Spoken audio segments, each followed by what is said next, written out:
In a world where there are too many comic books to keep up with, one podcast has the stones to bring you all of your comic book needs. Week by week. Book by book. One epic show. You are now tuned in to Nerd Church Radio.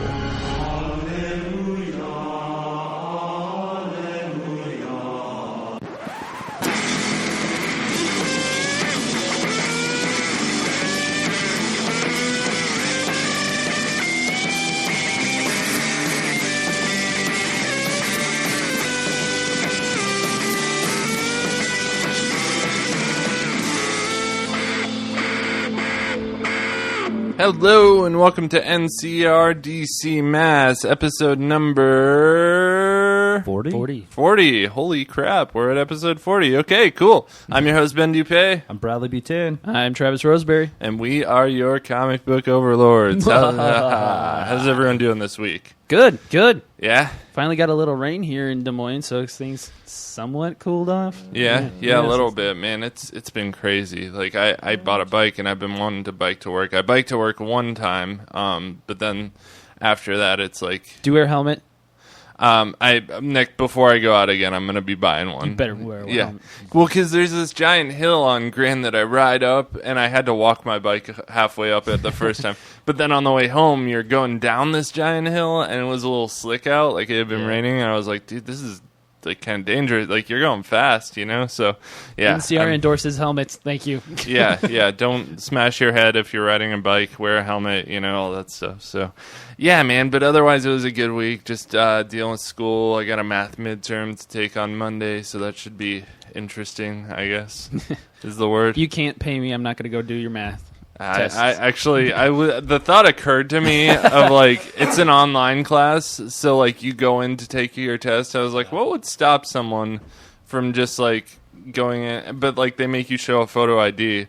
I'm like, how expensive would it be to pay someone to be me for this whole semester and just like make a fake ID? But no, I'm not going to do that. You know, my wife's an accountant, and I strategically take all of my math classes online, so yeah. I get more out of them with my wife just like telling me what to do than I do. So they're like, hey, honey, can you just do this? I'll go clean. Yeah, I can see that if my wife was an accountant. Unfortunately, my wife is no better at math than I am, so she what? Wow. Yeah, shots fired. You know it's true. We're artists, not math people. So, yeah, man. How you doing, Brad? Doing good. You got a kid's birthday coming up soon, right? No, it was last Wednesday, actually. Well, you got a party though coming up, yeah, she had right? one party last weekend, and then she's got another party today. Last weekend was the friends party. This weekend's the family party. I'm gonna go out on a limb here and say that this is Leia's party. Yes. That is the princess. Yes, she is 5. My young one is 5, and it's where have all the years gone? Yeah, man. I mean, like, especially when you look at in like all your old pictures on Facebook, and you know, I'm seeing all those from like 5 years ago when she was just itty bitty, and like, except I think you guys met her when she was 2. Yeah, I guess. Yeah. I know it's great, man. I see little kids that I knew when they were babies growing up. I'm gonna feel so old so soon. I saw something online where a person who was processing applications for colleges said that they could see now that people were born in 2000. They're like, this is not right. Doesn't feel that good. Is? Yeah. Oh my! I guess that 17 years in. Yeah. Man, it feels really strange. Like, I don't know. Like Eminem's daughter Haley is like now like old. Like she's my age. Like I feel like some time thing happened and she just caught up to me. Thanks, Barry Allen. I know. Yeah, I don't know, but it's weird because I remember her like being a baby and like Eminem rapping about her and stuff in the back in the day, and then back when Carson Daly was in my afternoon. TRL. TRL. Yeah, wow. That's a throwback for you. Yeah. So how you doing? How's the little one, Travis? Doing good. He's sleeping real well. He's now in his own crib in his own room, so that's a good thing. So yeah. No, I can't complain. Thank you very much, Ariel, for looking after him last week. That babysitting gave us both a little time away. We got to watch Wonder Woman. And What'd you think? It was good. I liked it a lot. Man, I think that's probably the best superhero movie made yet. I was really afraid that Chris Pine was going to steal the movie away from Gal. I don't think so. I thought it was very level. The perfect choice. Yeah, very level. You made a really bright comment about, or interesting comment about how she has more dialogue than a lot of superheroes and a lot of I don't know if that's true, but it just felt like it in that movie. She talks a lot. She talks a lot, and most of our other three guys, or two guys right now, don't. It's more of I am Superman. I'm here to beat you up. I lift strong days and I put it down. Yeah. No, it's what's your mom's name? Yeah, Marta. Why'd you say that? It is interesting though because she did talk a lot, and it was cool to see. It was good. It was good to see it done right, and it was also good to see all the Marvel people praising it as well. Where did they? Oh man, yeah, a lot of the Marvel people, even Kevin Feige. Nice. Kevin Feige gave good props to Wonder Woman. Well, you got to, man. I mean, I think it's such an important movement or movie just for in terms of there never having been a huge an A-list superhero that's a girl. You know, I mean, there was Catwoman, and even though that movie was atrocious, she's still she's like a B-list. Well, she's not a she's superhero, a second string. You know? She's a second string character. Though. Yeah, there's never been that first string like Wonder Woman or Captain Marvel or the people at the very top who are the first defenders of Earth. Right. So one thing that's pretty cool. that I don't get is I just bought for a present for Leia a Justice League bag, and Wonder Woman's not on it. I'm like, and I started thinking why? Yeah, I mean, she's one of the most notable people in the Justice League. Don't chastise me for this, but I don't think I'm going to really start reading Wonder Woman, but I'm going to be paying more attention to her just because I really like the movie. I can't wait for a sequel to come out. Yeah. I don't know what they're going to do. I hope they don't fast forward straight to now. I hope they kind of do a slow I think they will, bring though. up. Because I think the thing with that is, well, first of all, Warner Brothers kind of messed up on this one, and I hope we're going to get Patty Jenkins for a sequel, but they kind of underestimated how this film would do. They thought it would make a lot less money. So now that they're... Where are they at with that, by the way? A lot of... last I heard it was 600... It was, I think it was over 600 million. Wow. Yeah, which nice. they were... Domestic? No, that would be worldwide figure. Yeah. They only signed Patty Jenkins on for one film. Mistake. And so now that the movie did so well and they want to do a sequel, if they they're gonna have to negotiate with her for a contract on another movie, and she's in the position to where she can kind of set her own rate. And so especially pulling DC movies out of the funk that they were in. Yeah, I mean this is really it's not the first one because Man of Steel. I mean, arguably, it was a really good movie. Yeah. I'm on the side of fans that I really liked that movie. I liked it, too. Yeah. But a lot of fans really didn't. But it was still a popular movie. It was still a good movie. Yeah. It wasn't like a fever dream like Batman v Superman was, Yeah. So she's, obviously, I think she's going to be asking for a little more pay on this one. And arguably, she deserves it. Yeah, absolutely. I would, too, if I was her. I mean, if I was Warner Brothers, I'd be like, here's your blank check, Yeah, exactly. Do whatever you got to do, because I mean, man, I mean, Wonder Woman's not my favorite superhero, but that was my favorite superhero movie to date. I mean, Avengers. I mean, all that. I think it was the best comic book adaptation. In I DC. Agree. I think Dark Knight was a wonderful movie. Yeah. It was not a good comic book adaptation, though. I mean, it was very far from what the comics are like. So it gave me that hope that the first Batman Begins. Yeah. That gave me because I liked that when that rolled out. I was like, oh, finally we get a really good comic book movie. And when I watched Wonder Woman, same thing. I was like, wow, we got a really good comic book movie again. And you know what? Not only that, but Wonder Woman was also the best World War I movie ever made. And that was cool. I'm glad they went with World War I instead of World War II. And I think that was smart timing on their part because that way there's no possibility that Chris Pine is going to be alive in current times. And in Captain America the First Avenger, they did World War II, I think. Yeah, didn't they? Yeah. And they had to deal with like Peggy Carter still being alive and really old. And like if you just go back to World War I, then like all of your characters are there. They're not in the future time, like, and you don't have to mess with that. So, NCR is a DC Comics fan podcast. If you couldn't tell, we do stick to the comic books like 99% of the time, but except for this opening, right? Yeah. We do talk about the movies, especially when there's something fun to talk about. And if you can't handle that, then well, just skip ahead or watch a movie or something. So, we are proud members of the Batman Podcast Network, and we are also a spoiler podcast. So we talk about all of the DC comics that come out every week.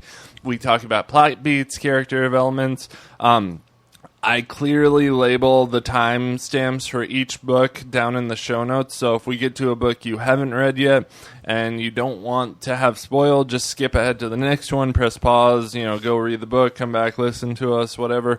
We do also have a website. It is www.nerdchurchradio.com, where we write all sorts of reviews for the comic books that come out every week, specifically Ariel, Noah, and I. Ariel, the Oracle, is my wife, and Noah is one of our hosts for the other show. And we write reviews. We get them up every Wednesday at midnight, so you can check out, see what we would recommend you buy every week. Wonderful written reviews. Good job, guys. Thanks. We're working on it, so we're getting there. We do have a Patreon website where you can help keep the lights on, is what I like to say. And what I mean by keep the lights on is this show ain't free, We're shelling out money here, So no, we do have hosting costs and stuff. So, and equipment costs, stuff breaks all the time. I'm clumsy. I spill coffee all over everything. Things happen. So we like to say help us keep the lights on, and what that means is just help us sort of pay for that overhead or whatever. And then after we do pay for that overhead, we're saving up for like T-shirts and stickers and cool stuff for you guys. So that Patreon can be located at patreon.com/nerdchurchradio. There is exclusive content sometimes that we do on that channel just for our patrons. So if you want in on that, just donate and be a part of it. We do have a mail segment here at NCR. If anyone ever sends us mail, we will read the mail. That mail segment is, I'm sorry, if you want to email us, Travis is cracking me up here. He's trying to break my concentration with his superhero poses. So his manliness was breaking your concentration? It was, it was. It's the first time in history that's ever been said.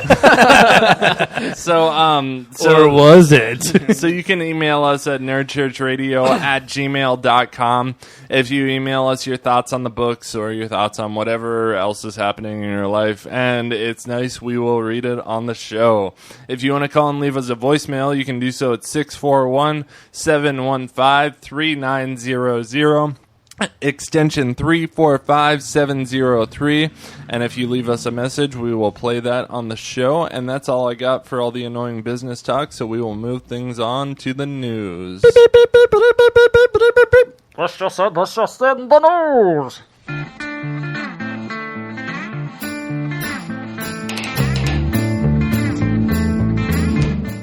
All right, so for news this week, I got a few things, and mostly because Brad was nice enough to tag me in some stuff this week, because I have not been up to date on the comic book news with the books and the nerd stuff and stuff. And all the things. And the things and the stuff. So, first thing is DC and NBC release unaired Adam West episode of Powerless, and this is going to happen. I don't have much more information than that on it. There's a big, long article on comicbook.com, but I mean, that show was cut off pretty quick, and I love the show, but I also knew it was coming because it is campy and cheesy. Such a guilty pleasure show. Not even guilty for me because I love Alan Tudyk. I mean, he's one of my favorite actors. I love it. I think it's hilarious. I think it's very satirical in nature. But as part of the mass public, I can see where most people would think it's kind of cheesy and silly. Yeah, so, gotcha. I mean, I don't think they went all in on it. Yeah, I mean, they used like Crimson Fox. They could have used a A-list superhero. Well, you can see where they don't want to. I mean, if they ever do crossing over TV and movies is a big deal, and if they ever do that, they're going to put a lot of time and money into it. So it's not going to be on some like sitcom comedy, I don't think. So yeah, I tried on that one, and I couldn't find my footing in that show. I don't know. I turned it on like while I do work on stuff. So like, it was good background. It's good background noise. So speaking of The Ranch, just came out. I'm excited. Oh my god, I love that show. Yep, the show is so funny. Yeah, I haven't watched it yet. Oh, you haven't? Not yet. It's like that '70s show. Oh no, I haven't watched the season. Oh, the new season. Okay, cool. Yeah, so yeah, they're gonna, they kind of just cut that show off. They didn't even let them finish a season. They were just like, we're done. Like, you're not gonna air any more episodes. And there was more episodes that they had recorded. We're not gonna air them. Yeah, it was like they wouldn't do it in 3 parts for season 1 for some reason. Yeah, so then, they are as a tribute to Adam West. They're gonna air that episode, so that's cool. Next thing we got on the docket: exclusive DC First Luke. I am your father. Yeah, well, it's Father's Day weekend. Yeah, exclusive DC First Look.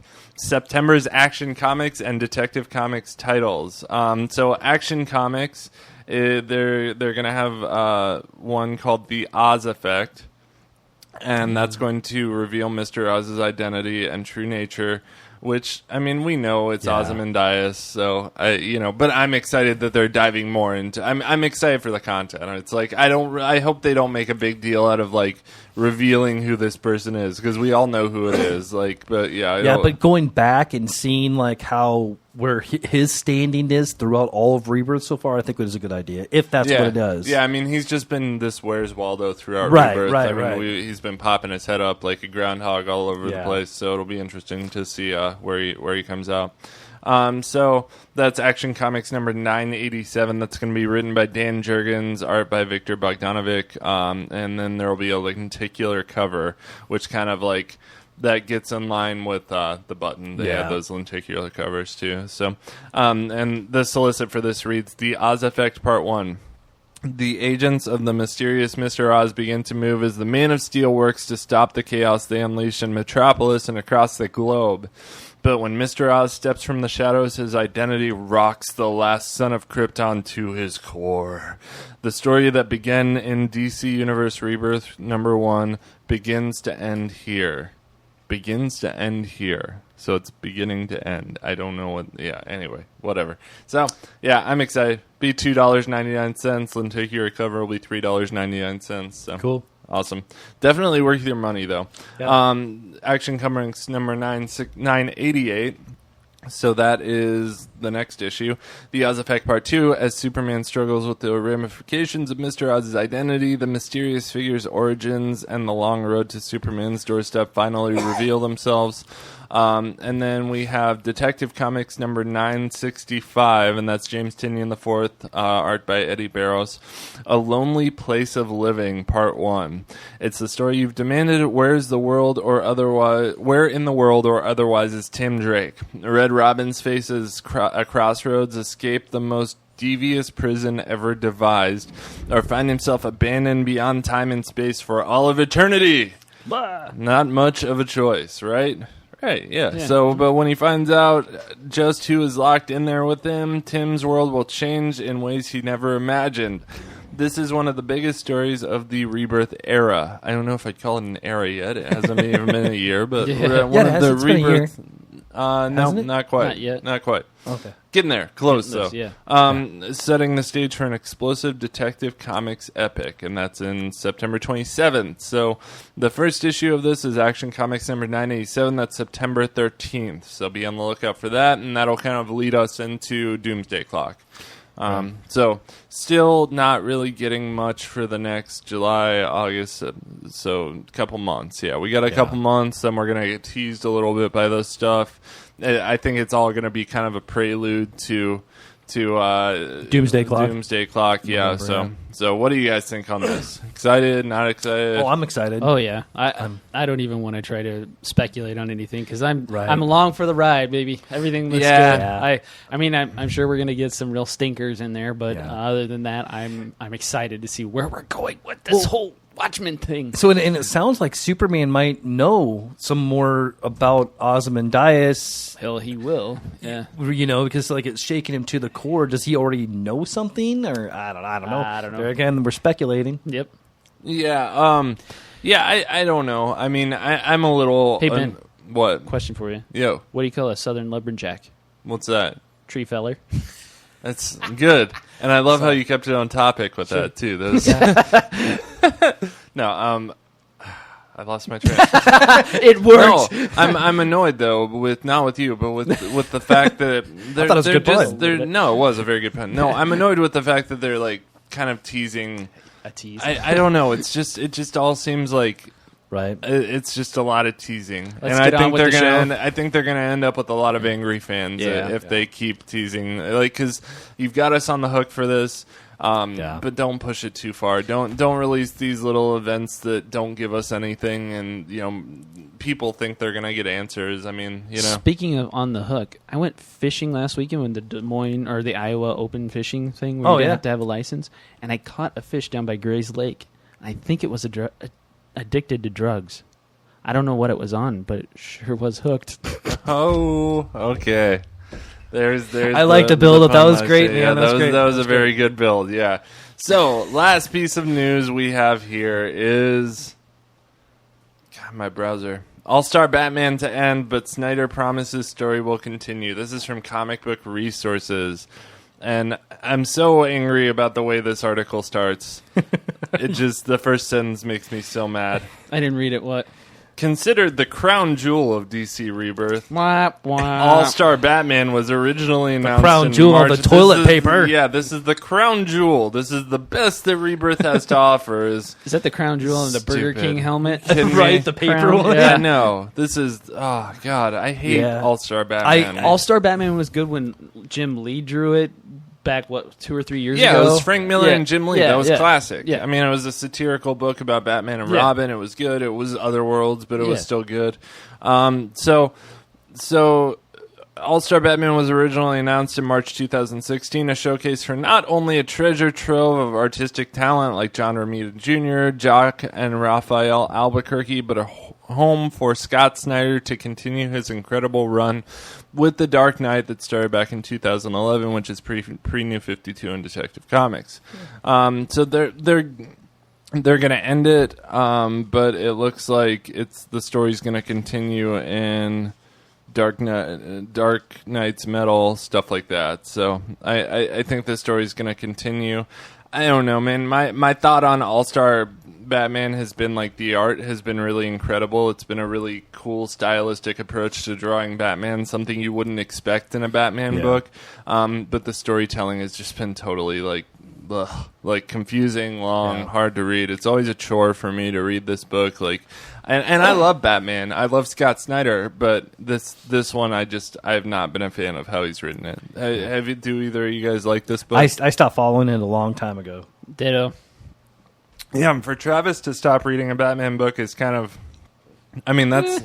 Really? I guess Superman's more your thing, huh? Yeah, if you stopped reading a Superman book, then it would be like, whoa, hold on. What's happening here? So, all right, that's all we got for news this week. We've been talking for 20 minutes, so I'm going to get things moving to the book reviews.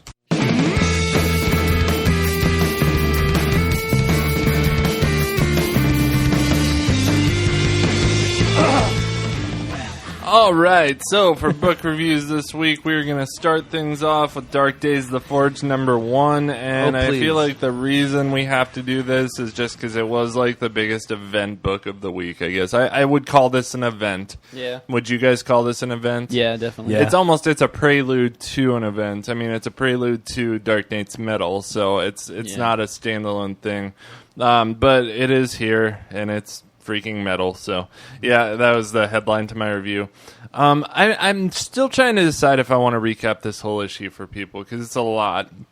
A lot does happen. I'll start and we'll give it a shot. So we open up with the narrative from Carter Hall, which is a scientist talking about how he's lived. Oh, I'm sorry. No, this is Carter Hall is Hawkman. Sure. Yes. Talking about how he's lived many lives and something is coming, something great that is written in metal. So we see him and his compatriots riding through the deserts on horses, like Arabian Nights style or whatever. So then we pick up in Bermuda, at the Bermuda Triangle, where the scientist, Dr. Madison, is at his lab, which is located right on top of a currently active volcano. Don't see any construction problems there. Right? Yeah, I know. That was really genius scientific work here, building a lab right on top of an active volcano. Yeah, I guess, yeah. So, but maybe they were studying studying the volcano. I don't know. Well, so I guess Batman did build a Batcave on the moon.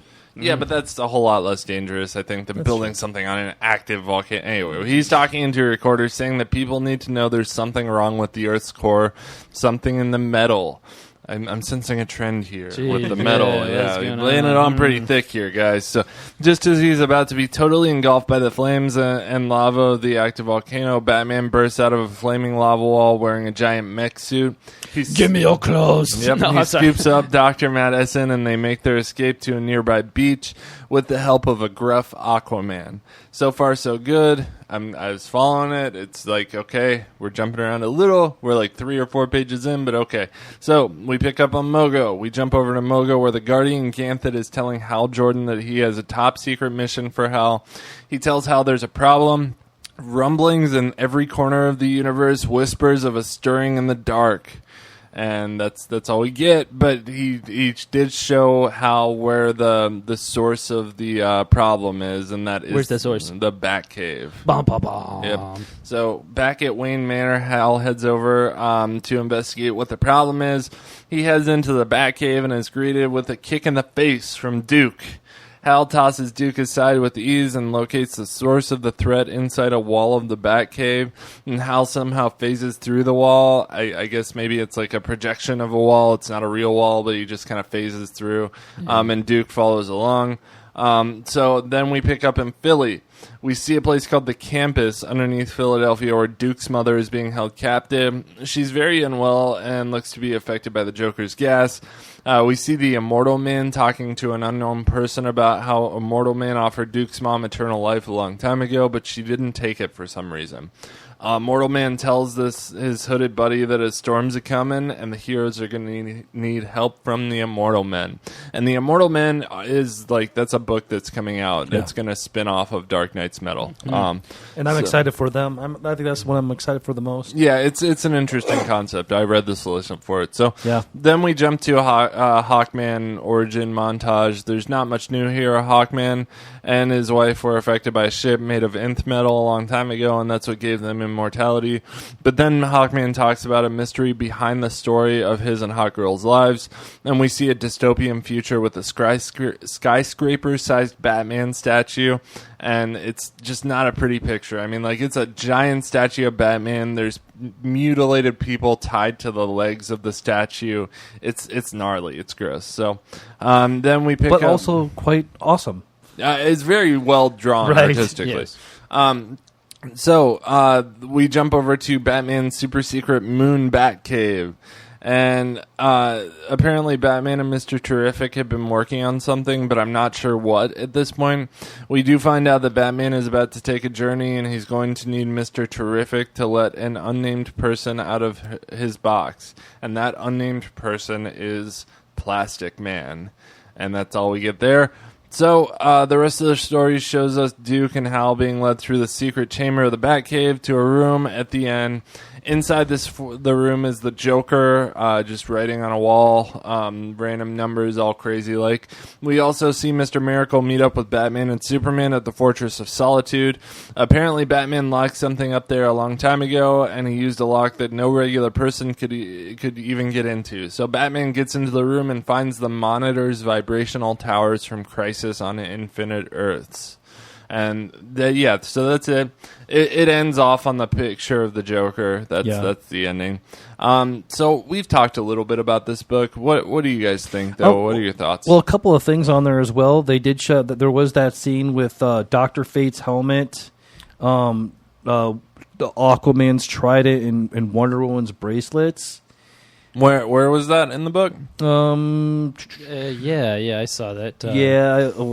Page 19. Okay. And then also they show the Batman and the Outsiders as well. Page 19 is the one of Plastic Man. Oh, well. Yeah, I don't know. It's right here.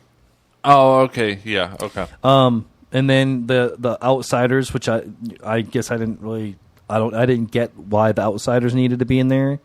And it was just a picture of them, and then... Are you talking about Katana and stuff? Yeah, that was Batman and the Outsiders. Yeah, okay. Yeah, with Black Lightning, Katana, and I forget the Element Man. Yeah. I mean, there was a lot in this book. It was a very heavy read, and They're doing something with Duke finally. Yeah, he kind of shows up, and then they have said that they're going to reveal his like superhero name or whatever. He's going to become. Like, he's been in training this whole time, so, like, he still doesn't have a name yet. I'm going to call him Yellowbird. Yeah. I don't know. That's like a canary? Batman. Yeah. I didn't want to do that because we all got canary. Yeah. And then there's the tablets of the bat, the bear, and the wolf. Yep. So there's definitely a lot of pieces that are going into this. So... Yeah, I don't know, man. The story was all right. It was kind of tough to swallow. I know it's a beginning. They want us to set up the whole thing that there's something wrong with metal, and everything that ever comes in contact with metal across the entire universe has something intertwined with it, and there's something wrong with it because Green Lantern's ring's acting up when he gets inside that room and all that stuff. But I don't know why Joker really is involved other than that deinonysium or whatever you want to call it, that metal that brought him and Bruce back to life. But I don't know. It's a big pill to swallow. It's like a giant multivitamin pill. It kind of scratches your throat on the way down. I mean, it's a good first 15 minutes of a movie. It's like reading Crisis on Infinite Earths, honestly. Man. This is how I felt when I read Crisis on Infinite Earths, which... If you've ever heard me talk about that book, I don't like that book. I know it's an important book for DC. I know, but it's a hard book to read. I mean, it's not a very... The thing that it's just confusing. Yeah. The thing that really made me... I wanted to like it, but at the same time, the thing that pulled me completely out of it was the art. Why are they letting Ramada draw? I know he can do a lot better than I can, but... Man... Are you talking about John Romita Jr.? Yes. Yeah. Okay, yeah, I wonder what pages he was drawing on. That one. The one with the Green Lantern. That one, and then when he goes to the moon base, and... It's not my favorite style of art. When he goes to Fortress of Solitude, it's just not the art really reminded me of the old magazine Heavy Metal. Yeah, I've never read that. Oh, okay. Yeah. I mean, but yeah, that's what I kind of took it as, but yeah, I'm with you. I'm with you guys. I mean, it was good, not great. Yeah, I mean when it's done, I'm sure it'll be great. But yeah, we'll see. I'm not sure what the plan is with this one. If it's just a one shot and it's going to lead into Dark Knight's Metal, or if there's multiple ones, or I'm not really sure how many there are for this. But we do have a rating system here, so I'll play that for you before we rate this thing. If a comic book is bad, we rate it as blasphemy. If the book is good, we give our blessing. If the book is not bad, not good, but just kind of meh, we rate it as stuck in purgatory. If the book is great, we rate it as holy. And if a comic book exceeds all standards of awesomeness, we rate that book as salvation. All right, so I gave this one on the site, I gave it a 6 out of 10, and I was the minority on the reviewers. This got an average rating of 8.3. A lot of people that normally rate things a lot lower than me rated it higher than me, so it's really weird. What I said in my review was that I think if you're a legacy person, if you like the legacy of DC, if you like Crisis on Infinite Earths, you really are going to like this book. But if you aren't really into that and you're a newer reader like me, you're probably going to read it and be left kind of confused and struggling to make your way through it. And that's where I was, man. I mean, I love the legacy of DC. Yeah. Stuff like Crisis on Infinite Earths, I'd rather hear about it from people than read it, you know? I think, like, I have forced myself to read that stuff, but it's like, it's much funner just to talk about it and see how it affects the newer books. So I think on this one, I don't know, man. It's not bad enough to get it into purgatory for me, but I think it's a blessing just around there. So what do you guys think? I'd have to agree with you on that. It's not horrible enough to be... I shouldn't say horrible. Yeah. It's not in the purgatory. I mean, I'm going to buy the next issue. I'm kind of excited to see where the storyline develops, but I don't know. I don't really want to rate it blessing, but I'll give it go for it, man. Do whatever. There's no middle ground there, so it's kind of a weird... we are at a low blessing on this. I mean, I don't think it's bad enough to... Or I am, anyway. I know, I'm with you. What are you at, Brad? I'm at holy. I disagree. Well, and the reason why is because it did bring back a lot of those characters. Mr. Terrific, it did show the Immortal Men that was coming up, so it was kind of a nice little tweeze, introducing a subplot there. With Hawkman, because Hawkman is dead, whatever.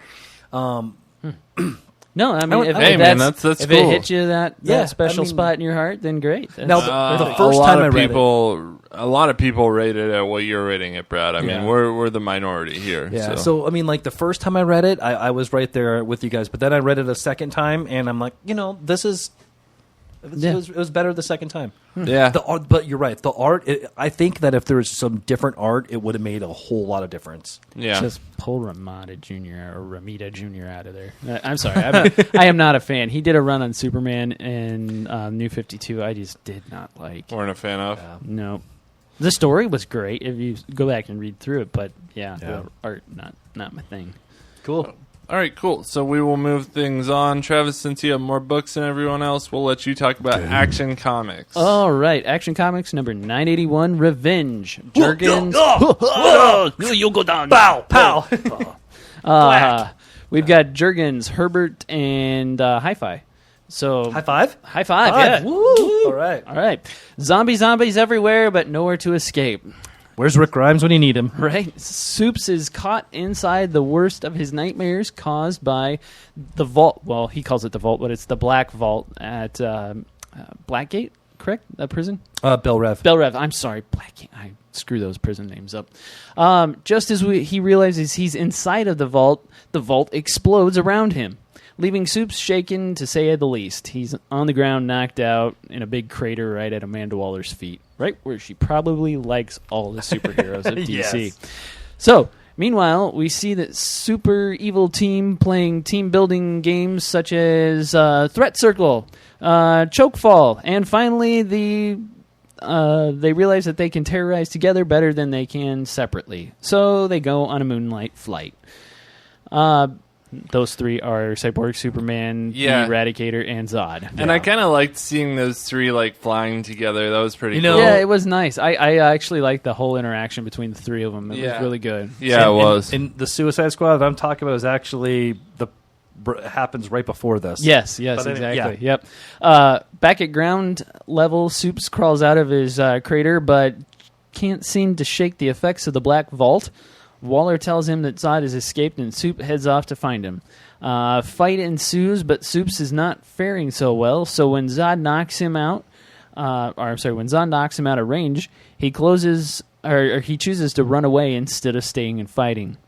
Soups finds his way back to his home in Hamilton County, where in the comfort of Lois and John, we find out that the reason why he couldn't stand up to the fight was he is blind from the explosion. And I really, you kind of, this was the one where it's you get all of the super friends, or not super friends, but the friends of him, Supergirl and New Superman. I think we're going to get a grand epic finale of all of these guys in one place. I think so. Oh, I can't wait for that too. So I liked it a lot. I'm going to give it a holy. Cool. I kind of did my review fast, so I apologize. But I read this one; it's really good. There's fun little tidbits hidden throughout. One of the things that I liked that they did, but they kind of tried to speed through, was the Eradicator. Everybody's kind of standing around and giving the reasons why they hate Superman so much. Cyborg saying he took his wife away from him. Basically, he let her die. Mm-hmm. Then Zod, of course, we all know Zod just doesn't like the House of L. Right. And then we get the Eradicator, who they're flying, and he says, well, Krypton needs to be pure, and Superman has diluted his bloodline, so he needs to be, taken down a peg or two. And Zod, in just one panel, kind of looks sideways out of his eyes and goes, wait, diluted his bloodline? Do you mean? And then, boom, Superman comes in and punches him, gets him all sidetracked.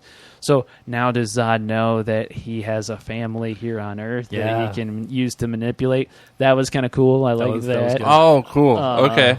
So John Zod. Yes. Wow. I mean, we've seen it a million times before, but what other way to go about your enemy than take their son and or their offspring family. and turning Yeah, against I mean, them, finding people that he cares about. Yeah. But no, I liked it a lot. So what did you guys think? So did I. Yeah, I enjoyed it. I think they're building up to something really great here. Yeah. I liked the art. I liked the storyline. Like you said, I do think they are building up to something great. I think one of the things that detracted me about Forge, our little Batman metal thing we just reviewed, was the fact that they showed Batman going back to his lunar base, but right now it's occupied by the Eradicator, Mongol, Blank, and all the rest of the guys. So I think they just take place at different points in time. Yeah. So yeah. I mean, I enjoyed it a lot. I love the thing with Zod and the bad guys, and sort of seeing the dissension among the ranks between those three or whatever. That's pretty fun for me. So, yeah, overall, I'm at a holy on this one too. I love how the current issues of Action Comics kind of brings back that classic Superman comic feel. Yes. That, like, that we read when we were kids, growing up in the 80s, and you read a Superman comic and you want to automatically go out and tie a towel around your neck and play Superman, and that's the feelings that I get in the current Action Comics. So I'm at a holy too.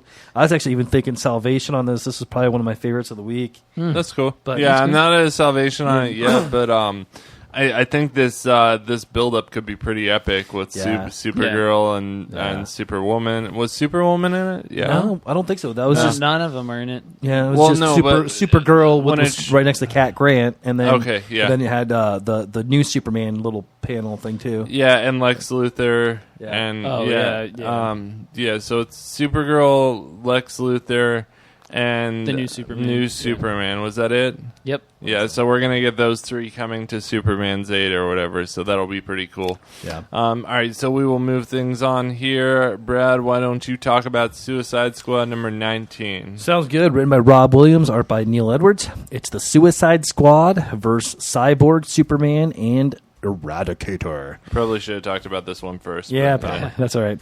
And Rick Flag is down for the count. And Harley Quinn is crying.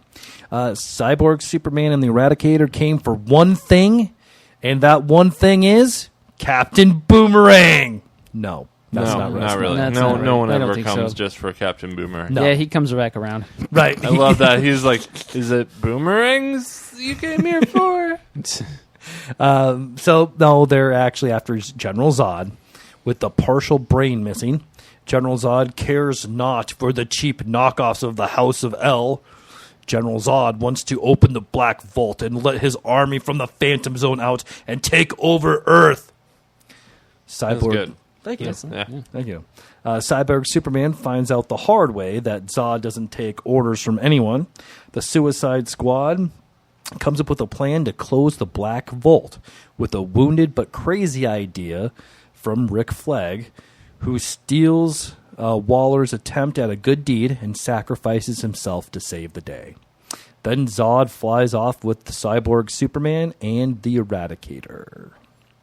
I think that we should blow this panel up and put it in a giant poster and send it over to Josh when he gets back. I think so. Sorry, I know this isn't good audio here, but there's a spot in this panel that says it's got Waller all dressed up and everything. She's yelling, "You listen to me." Yeah. Yeah, I think he would appreciate that. I think we should screenshot that and send it to him in a text message. Yeah, for sure. So, what'd you rate this one, Brad? Blessing. Okay. Blessing or holy, I don't know. It was good. It was good. It kind of was a little bit reminiscent of Justice League Suicide Squad to me. The fighting scenes were pretty cool. There was a couple panels where Eradicator, Cyborg, Superman were kind of teaming up with the Suicide Squad to take out Zod because he was trying to pull in this army from the Black Vault, and nobody wanted that to happen. But yeah, it was good. So blessing, high blessing, I guess. Okay, cool. I don't think it's quite holy there, but yeah. Okay, blessing. Cool. Blessing. Yeah, I'm at a blessing too. What are you at, Travis? Same. Okay. Cool. Good deal. Right. Well, we will move things on here to Detective Comics number 958. So, all right. Sorry, I got to get my notes up here. This one was an okay book, I guess. I don't know. It was all right. I'm just biding time. So, all right. So, Luke Fox, Azrael, and Batwoman are chilling out at a basketball game, taking some much-needed time off after the events of the last story arc. Their time is cut short by an old furry friend of Azrael's showing up in the middle of the court, pleading for Azrael's help.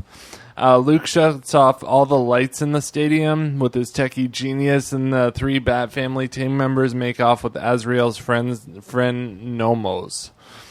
Meanwhile, Bruce Wayne is hanging out at the Iceberg Lounge, gambling and trying to meet up with an unnamed woman. Back at the Watchtower, Spoiler and Clayface are having a jolly old time just doing stage acting. Luke, Batwoman, and Azrael get back to the Watchtower to get Nomos some much-needed medical attention.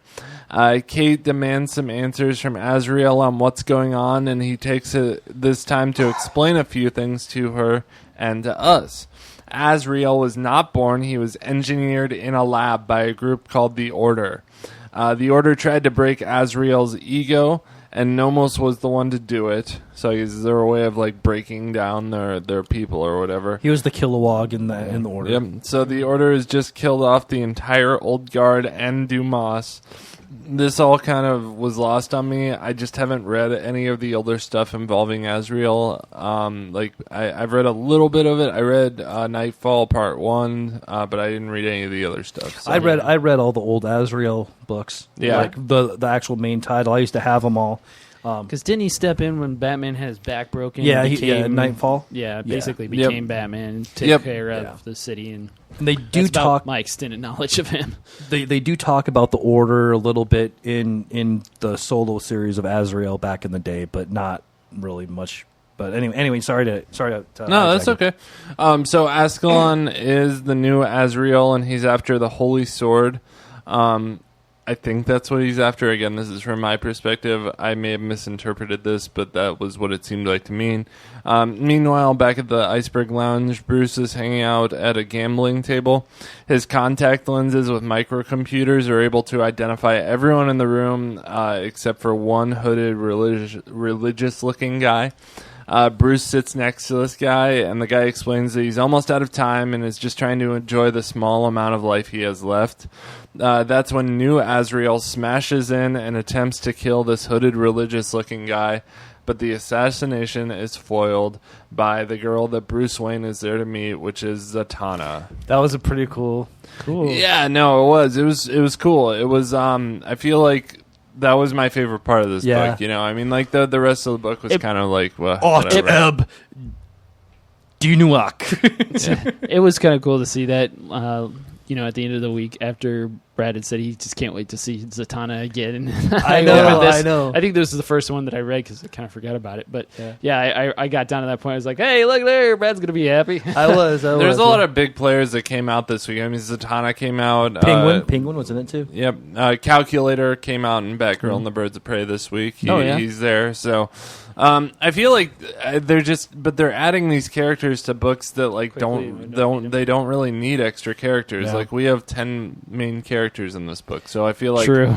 I don't know why we're adding another character this instead of adding her to like maybe a book that has a smaller cast. You know what would be a good place for Zatanna? Justice League of America. Yeah, that wouldn't be bad. Maybe I could see that. I don't know. I think having a Justice League Dark book would be cool right now. I think having Zatanna and Swamp Thing in a book together, maybe with Constantine, would be cool. And just have Batman cross over. I think it's just kind of a strange place for me to see Zatanna. Yeah. Not that I'm not excited to see her. Really still a decent book. A lot of that Azrael stuff I think wasn't explained well enough for new readers, and it was maybe explained too well for people who already know what it is. So I feel like they could have maybe gone into a little more detail on it or just tossed it all together. So overall though, I think the book was alright. It was pretty good. I'll give it a blessing. So I couldn't get over the man bun. The man bun. The man bun on Azrael. Yeah. Okay. I mean, I'm sorry, any of you listeners. I'm sorry if you have a man bun. I just can't get behind that. Okay. Just like long hair on guys. I don't mind. I don't mind long hair, but the when you put it in a bun, like I don't know. don't like Man. I just don't like Man. Now you're back. That's cool. What did you think of it, Travis? I liked it. Yeah.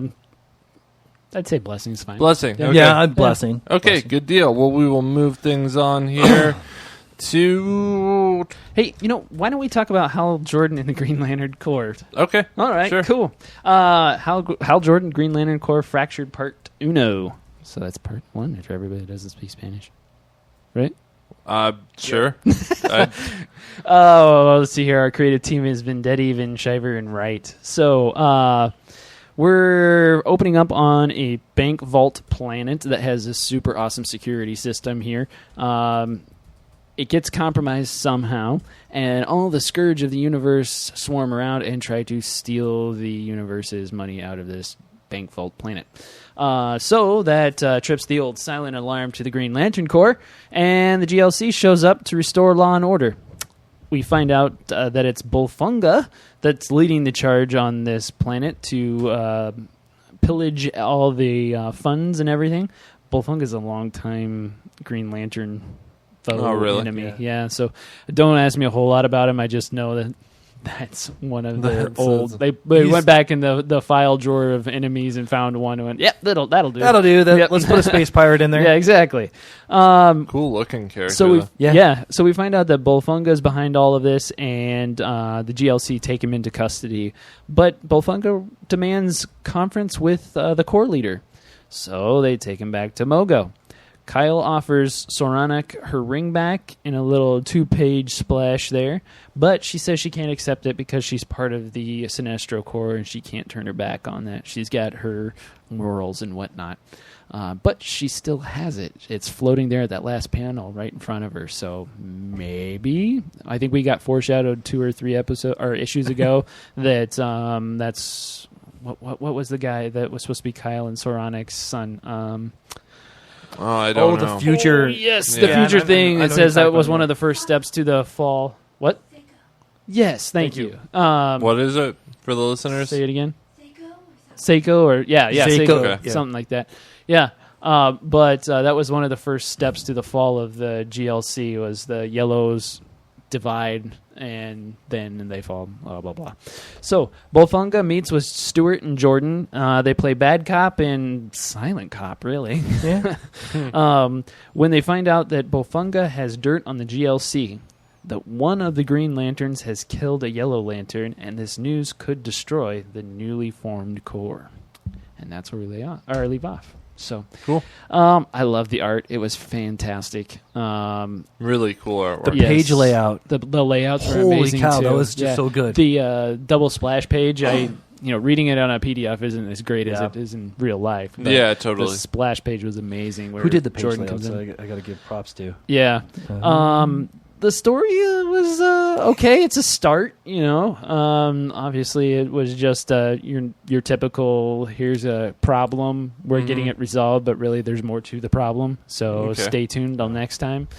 I'm gonna rate it as Blessing. Cool.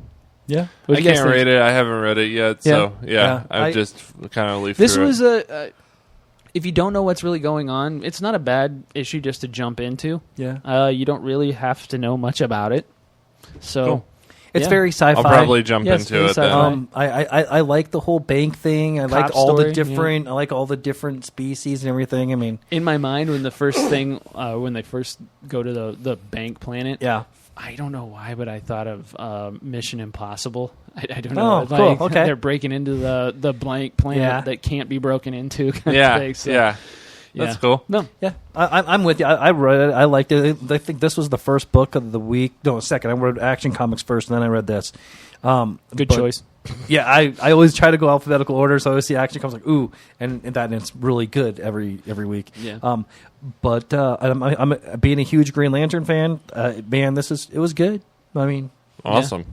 Yeah. Go buy it, read it, love it, and let's really, really hope that everything that's going to happen isn't going to lead to a Green Lantern, Yellow Lantern war. Yeah. I don't want that to happen. Yeah, I think that's kind of been the thing that's sort of been brewing or whatever. So it'll be interesting to see how that plays out. Do we know where Sinestro is right now? Well, he's supposedly dead, but he's coming back. Yeah, because Jordan came back. You have to. Yeah, I mean, you can't they have to bring him back sooner or later. Yeah. And it's comics. My guess, we're speculating again. My guess is after the yellows and greens split apart, he'll come back somehow with the power of Parallax and just be the big bad enemy again to reform the Sinestro Corps. Or like some yellows are using something of the greens to bring him back, and that might feed whatever issue is going to go on to start like a war. Yeah, that wouldn't be a bad idea. That makes sense. Cool. You get access to the enemy's information and knowledge and bring him back somehow. Right, and then, or he comes back and then all the yellows have to decide, go green or go back to being with Sinestro. Once you go green, you can go back. Yeah. Really? So we're going to move things on here. Flash number 24, Brad. All right. Flash number 24, written by Joshua Williamson, art by Carmine D. Go faster is the Flash. Go. Pop on. The Flash and Green Lantern are taking over the... Okay. All right. So the Flash and Green Lantern are taking on the evil multiplex. Not a building. Never heard of him, eh? Don't worry about it. It doesn't matter. After they kick Multiplying Man's multiple butts, Barry confides in Hal about telling Iris that he is the Flash. And Green Lantern Hal Jordan's like, you haven't told her yet? You're an idiot. And this is all in some great foreshadowing. I wonder what's going to happen later on in the arc, gentlemen. So we kind of go back to Eobard. Thawne is back, ladies and gentlemen, and he shows up at Iris's house when she's with young Wallace, the Kid Flash. The Reverse Flash quickly kicks the crap out of young Wallace and takes Iris. But where does he take her? That's not the question. But when? To the future. Back to the future. Marty, we gotta go back. Back to the future. All right. I had a hard time with this one. I thought it was good, but it's missing something. I mean, I like the art. The story was okay. It was a good start. I don't know what it's missing. I can't put my finger on it. So the interaction between Thawne and Wally West in there, did you get the impression that he didn't know that Wally was Kid Flash? Yeah. That just seems so dumb. Sorry, I didn't mean to say dumb, but it was confusing. And it's like he's right there.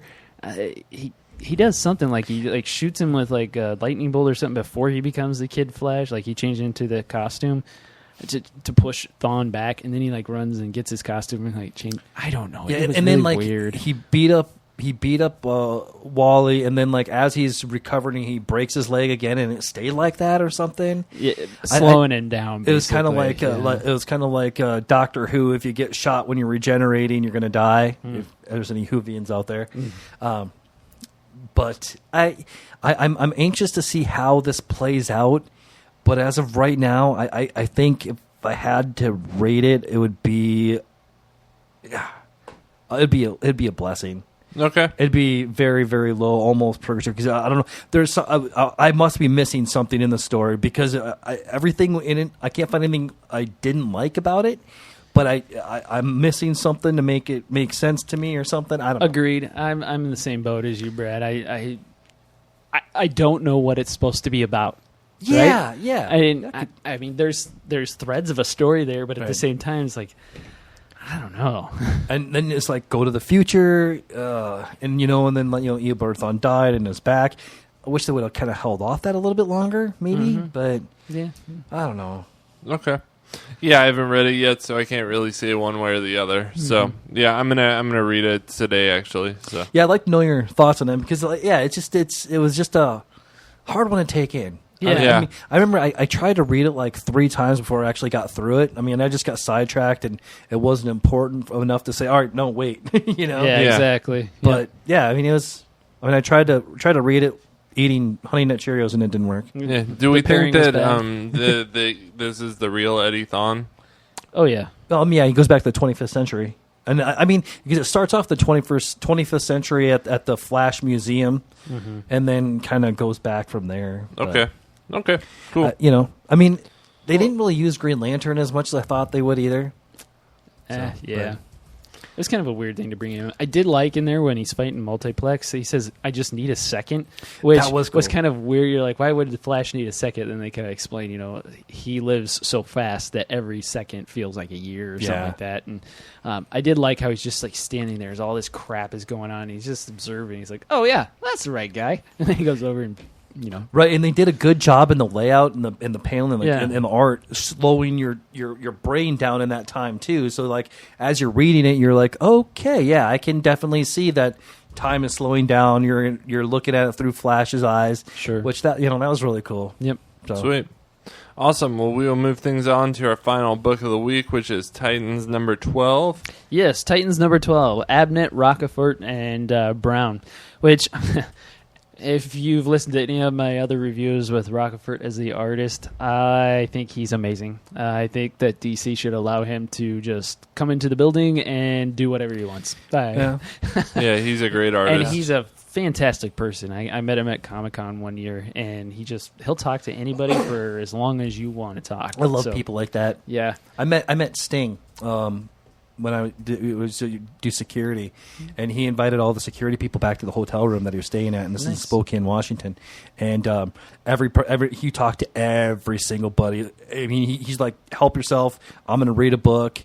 And he was just reading a book. I think it was Booker magazine, whatever. But everybody that walked up there, he put it down was so friendly. Hey, how? And he's always asking like, "Well, what do you like?" Family. He's always asking names of your significant others, but just a good person. So nice. But anyway, I thought you were leading me up to like a stung joke type thing. Like I was cautiously optimistic when you were saying I am allergic to bee stings. So Titans number 12. So we open with Omen interviewing Simon for some reason. She needs information from him. Simon infiltrates Omen's memories, and basically he's like, "I'm the best psionic person in the world. You can't ever, use me. I am going to steal from you." We find out through Simon's infiltration of Omen's mind what's going on with the team right now. Wally's involved with Donna Troy, and there's a little lover's triangle going on there because Speedy, or Red Arrow, is wanting to be involved with Donna Troy, but he never lets that happen. Right. A day late, dollar short kind of situation there with Speedy.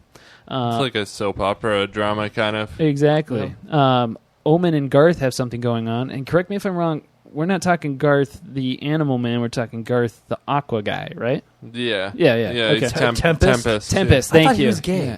I don't know. No, Aqua Lad is gay. Oh, okay. Yeah, that's right. Okay. Yeah. So Omen and Garth have their relationship that's just started. Simon warns that someone within the team will betray them eventually and take them down, with a cool little art splash page there about that.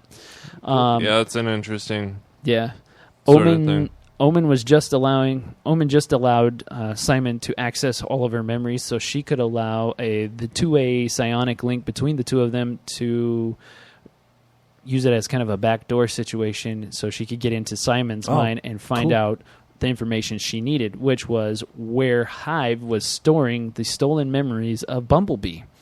And I'm going to stop right there and say, check out this art. I don't know why, but I absolutely love the panel where Bumblebee is talking or squaring off against her it's really cool husband or boyfriend Mal. Yeah. And Nightwing. Just beautiful art there. Yeah. Just great.